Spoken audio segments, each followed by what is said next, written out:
Now, President Trump, he has signed another executive order. This time it's about breaking down stiff housing regulations to get the cost of developing homes down. Here's the president. Roll tape. Overregulation of housing and the housing market is a primary cause of the rising housing costs across our country.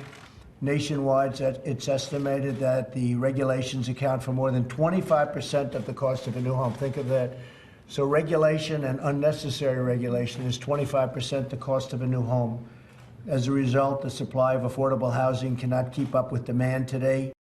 Good stuff. And with us now is Ben Carson, HUD's secretary. Mr. Secretary, welcome back. And I wonder if you can bring this down to earth for us and point to a specific regulation or group of regulations which you're going to cut, which I can understand. Well, you look at places that have the highest homelessness and the worst set of housing costs, a place like Los Angeles. 80% of the land is zoned for single-family housing with a certain amount of property.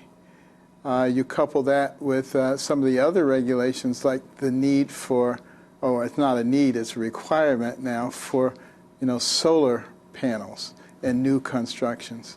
These are things that take something that is reasonably priced and move it into the area where it's not. So as the president mentioned, 25 to 27% of the cost of a new family constructed home is, regulatory burden. Well, and for multifamily, it's 32.1% up to 42%. So these are the things that are really causing the problems, and if we can tackle them, a lot of them are there and have been there for many, many years, and simply no one has paid any attention to them, or they've added more regulations on top of regulations. And what we're going to do is help them to examine this, re-examine this, and work with 8 federal agencies to try to ameliorate the situation. But you're at the federal level. Are you in a position to say to California, hey, knock it off? You don't have to have solar panels on new homes. Are you in a position to say that to state authorities? We are certainly in a position to say that if you will look at some of these regulatory barriers that are preventing affordable housing, we will provide you with certain benefits. When do you think this is going to take effect? When am I going to see a whole bunch of red tape on the floor? Well, interestingly enough, it's already starting to occur in different places around the country.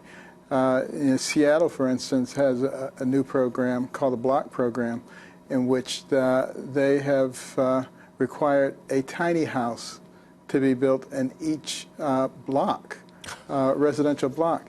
People didn't like that at first, but then they see them and they say, wow, these are really cool. I want one in my backyard.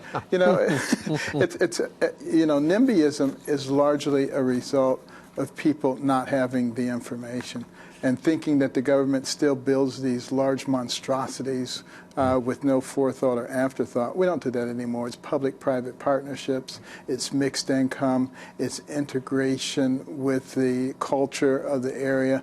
We're not talking about building a multifamily dwelling in the middle of a residential block of single-family homes.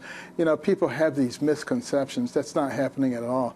And we want the firemen and the nurses and the policemen and the construction workers to be able to live in the same area where they work. Yeah. You're making a lot of progress, Mr. Secretary, and we're very glad you come on the show frequently to tell us what that progress is. Come back soon, sir. I will. It's my favorite venue. Thank you. Oh, come and co-host the show, why don't you? Mr. Secretary, thank you very much for being here, sir. Thank you very much. Thank you. Sure thing.